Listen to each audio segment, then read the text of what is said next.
Yun lang naman ang gusto naming i-share. Katulad nung sa amin, 2 to 3 weeks kami nagtrabaho dire-diretso kasi nga gawa nga namin meron din kaming personal na negosyo. Pero siyempre we make sure na hanap tayo ng pahinga kahit overnight man lang. Basta ang importante is find time to give rest sa katawan natin.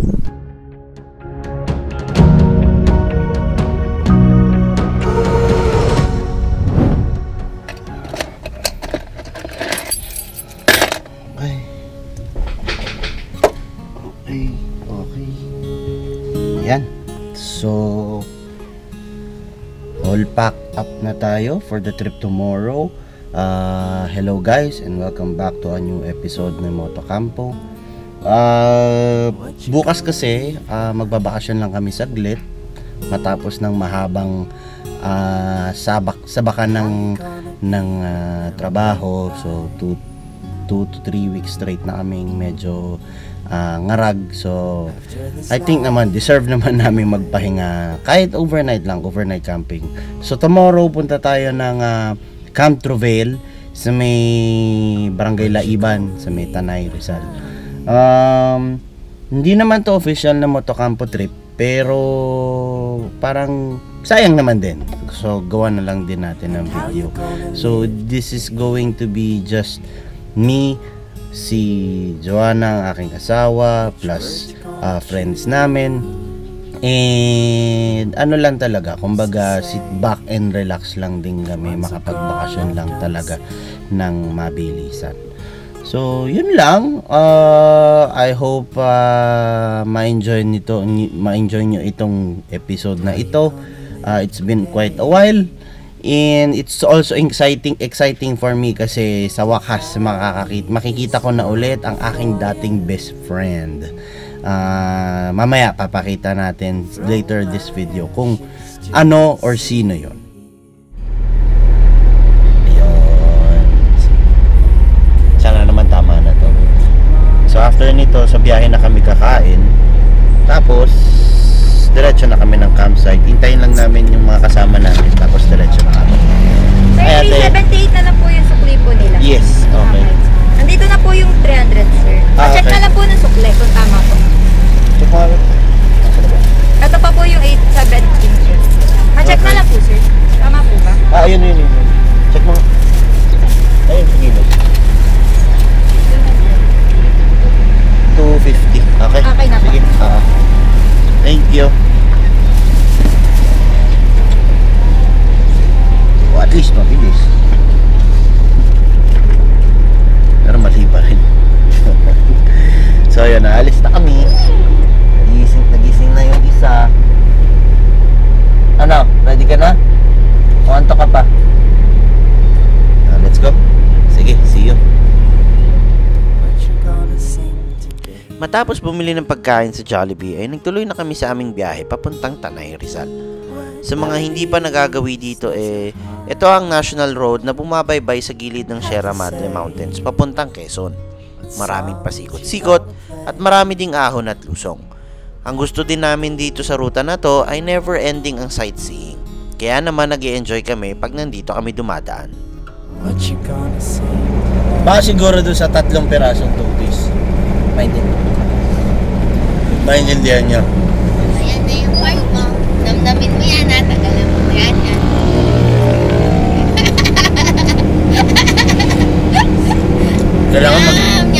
Kailangan maglugaw to.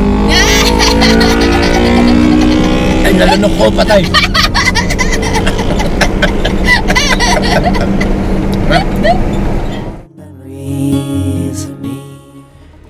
Sa mga panahong ito, medyo kinakabahan na ako sa init ng sasakyan ko. Old school kasi si Kapitan GQ, kaya mainitin na sa mga ahon. Kaya mo yan. Kaya mo yan. Yung mga yearly na flow, mga ganon. Kaya mo yan. Sobrang nakalati yung temperature. Kaya mo yan. Malapit na. Konti na lang.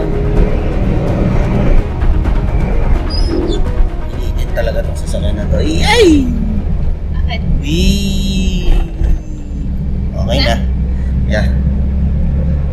Na papasok pa lang ng 3/4 yung temp. Which is within normal temperature pa. Okay. Hihi.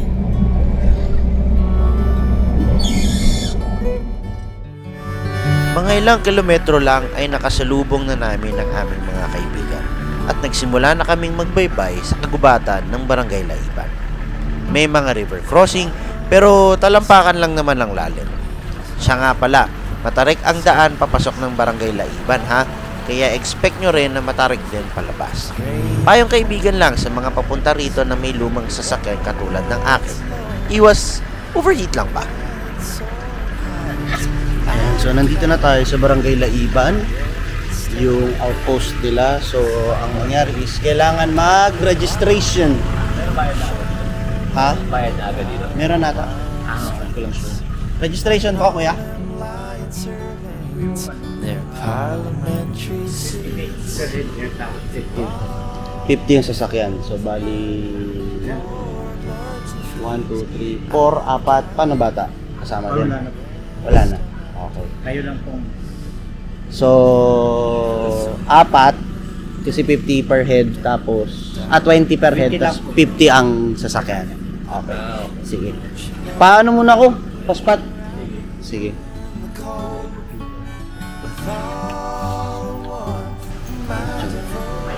Opo, sir. pagdating po sa kanto, kaliwa no. Tapos pinakalas niyang bahay doon, kanan kayo kasi yun ang ano mong papatid. Kuya, question. Pagka di ba dito ang simula ng trail papuntang Laiban Dam? Opo. Ano yun, pagka pumupunta ng Laiban Dam, kailangan ng tour guide? Opo. Pero po, itong ganito, ayan, mga ganyan sakya kaya lang yan. Okay. Sa ngayon. Pero pag Maulan, maulan na talaga, na malalim na siya, hindi na talaga accessible. mayroon naman po doon available na daanan, papuntang Daraitan. Oo. Pagdating mo ng ano ng alas atin, may kasada yung sa kaliwa. Yun naman ang papunta ng Laiban Dam. Laiban Dam. Pag nakarating pati kayo doon sa mismong Manggahan, Oo. malapit dun.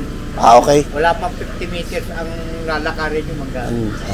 Ay yung Sige. Pero kung sakali lang, for example, hindi namin kasi alam kung paano ang ruta papuntang Laiban eh. Ay, Laiban Dam. Yan lang sir, diretso lang yan. Kaya kailangan yung tour. Pag dito kayo dadaan. Okay, sige. Sige, next time. Pero po yung medyo malaki-laki yung sasakyan. Sabagay sa ngayon, itong sasakyan na ito, kaya kayong hanggang doon. Maliit pa ito. Mababaw pa eh. Hanggang dito pa lang. Mababaw pa. Sige. Okay. Sige, next time na lang, kuya. O, sige, Pagka ano? May ano kami dito, may full ano kami dito. Yung sa Eagle. Tara. Lapit na.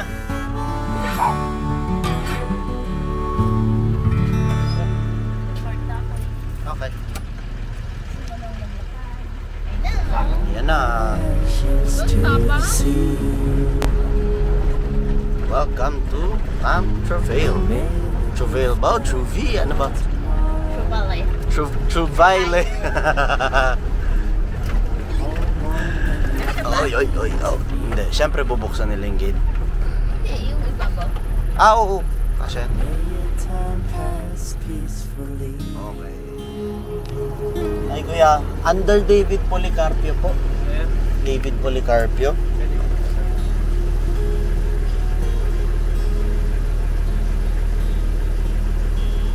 Kasama mo po sir. Oo. Eto. Malapit sir. Hindi ko na na-receive. Sige po sir, picture lang lang. Sige. Oo. Thank you. Piling na lang po kayo sir. Saan yung malapit sa ilog? Saan yung medyo malapit sa ilog? Ito dito. Okay, thank you. Pajero. Pero okay naman to. Dami na nga napuntahan nito eh. So yun na nga. Yung Pajero lang kasi, yung pogi lang So finally, once and for all, na-reunite na ulit ako sa ayaw umikot eh. Sa dati kong sasakyan. So mapapansin nyo lahat ng mga previous videos ng Motocampo, ito yung lagi kong dala.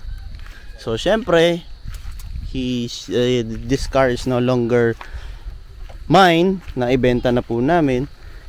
Bilang ito nga po kasi ang ating bagong trail rig or adventure rig na si Kapitan GQ. So, okay lang. Wala namang kaso. Kasi syempre, nakikita ko pa rin naman yung sasakyan. Siguro once every 2 weeks, nakikita ko yung pag pinupuntahan namin yung mga kaibigan namin. Nakikita ko naman tong sasakyan na to. So, at least yun. Happy to see the vehicle again sa kanyang environment na madalas niyang pinuntahan bilang ito ang ginamit nating trail or camping car nung nagsisimula si Motocampo. At least nakabalik na ulit sa gubat.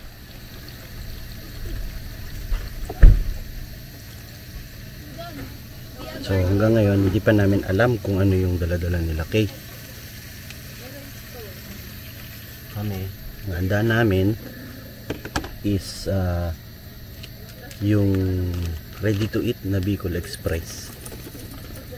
Tapos sisig. So bahala na kung ano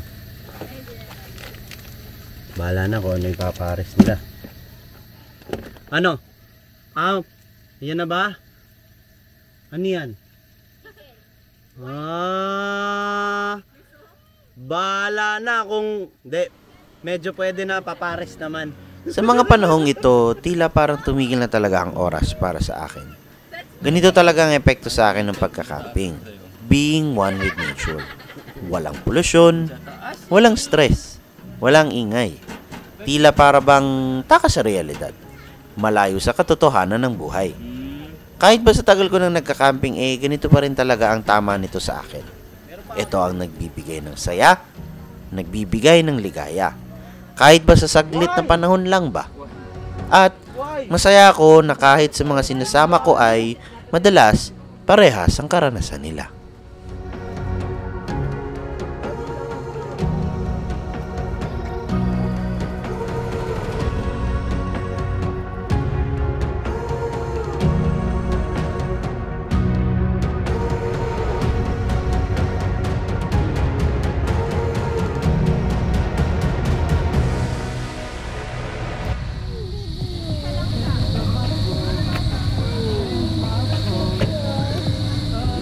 Ganun din.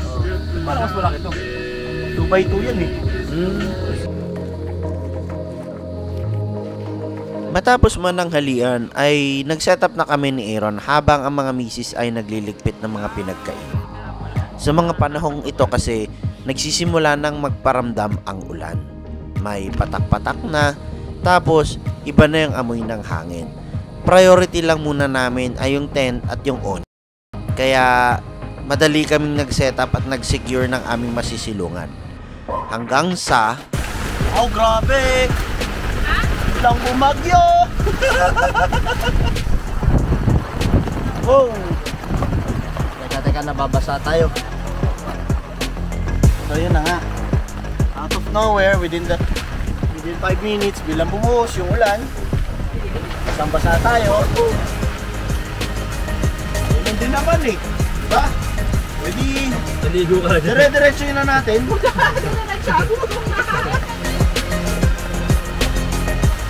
Maya. Ano po?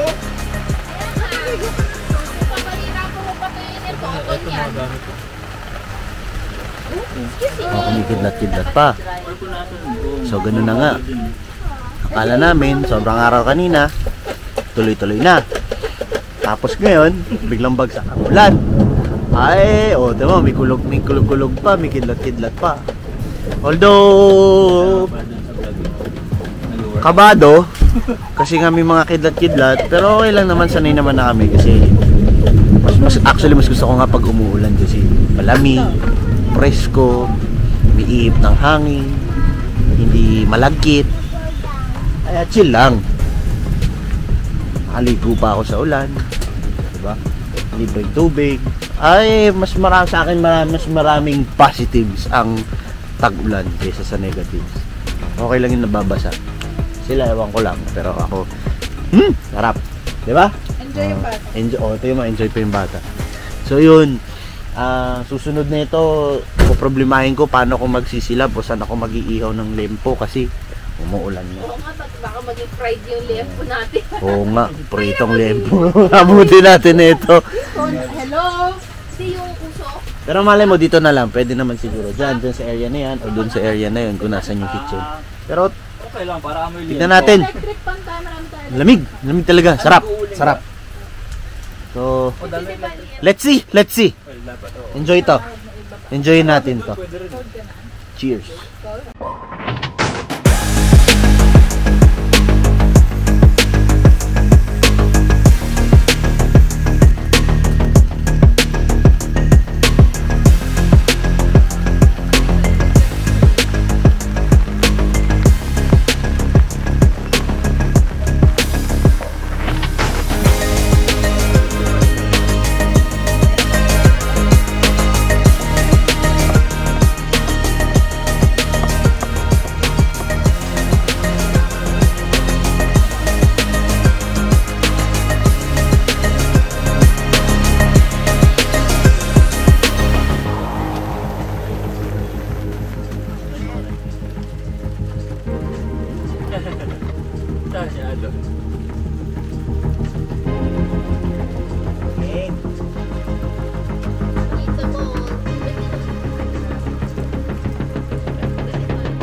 Siyempre sa umaga hindi pwede mawala ang kape. Dati nagpapakulo pa ako ng tubig at nagigiling ng coffee beans. Pero sa dami kasi namin sa motokampo ay abutin talaga tayo ng siyam-siyam para lahat ay makapagkape. Don't get me wrong ha, mahilig din ako sa ganong klaseng paggagawa ng kape. Medyo matrabaho lang talaga kung marami na talaga kami.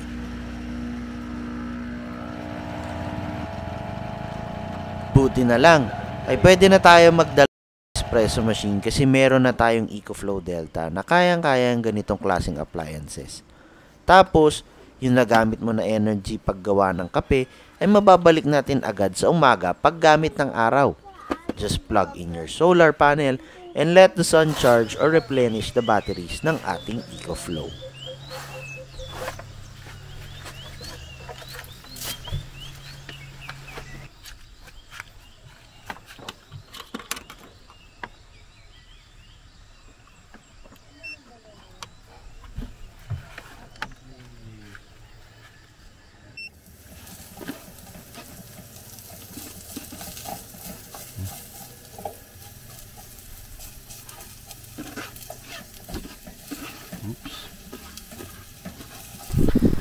Ayan. Minsan talaga, ang sarap talaga yung takas lang isang araw. Yung tipong pagkatapos ng mga 2-3 linggong napaka-busy sa trabaho, takas lang ulit. Isa pa, kahit overnight lang, nakakapag-restart ka na. So yun lang naman din yung ginawa namin, isang maikling bakasyon para sa amin dalawang mag-asawa at sa aming kaibigan na si Kay at saka si Aaron. Dito na rin nagtatapos ang episode na ito. Yun lang naman ang gusto namin i-share. Katulad nung sa amin, 2 to 3 weeks kami nagtrabaho dire-diretso kasi nga gawa nga namin meron din kaming personal na negosyo. Pero syempre we make sure na hanap tayo ng pahinga kahit overnight man lang. Sa akin, my way of pahinga, camping. So kahit naman sa inyo, whether it be bigla ang puntahan sa beach, day tour lang, or staycation sa hotel, or Kung sa mga may afford dyan, mag-out of the country or out of town, or kahit Visayas, Mindanao, basta ang importante is find time to give rest sa katawan natin. Kasi yun lang ang importante. Para saan pa magtatrabaho tayo na magtatrabaho kung hindi naman din natin i-enjoy ang ating sariling buhay. Para sa amin, kahit weekday, at least nakahanap kami ng isang araw na maluwag. Weekday ngayon, it's a Wednesday. Overnight lang, pero malaking bagay na sa amin talaga yun. So, siya nga pala, it's nice to be back talking with you guys. Kamusta naman ang ganito, yung tipong ganitong style na medyo diary ang video. Let us know kung okay sa kanila yung ganito, or yung silent camping, or yung katulad nung sa Motocampo talaga. Although this is not an official Motocampo trip, side trip lang talaga namin mag-asawa, ginawa na lang din talaga natin ang video. So leave us your feedback, put it in the comment section down below. Kamusta? Or kung meron pang improvements, okay yung ganito, tapos improve na lang, let us know. So, yun lang. Para sa akin, it's nice to be back, talking to you guys, getting in touch with you. So, sa mga nanonood, maraming salamat po. Sa mga bago po, hello! And welcome to the Motocampo YouTube channel. So, yun lang. Maraming salamat po. See you in our next episode. Peace!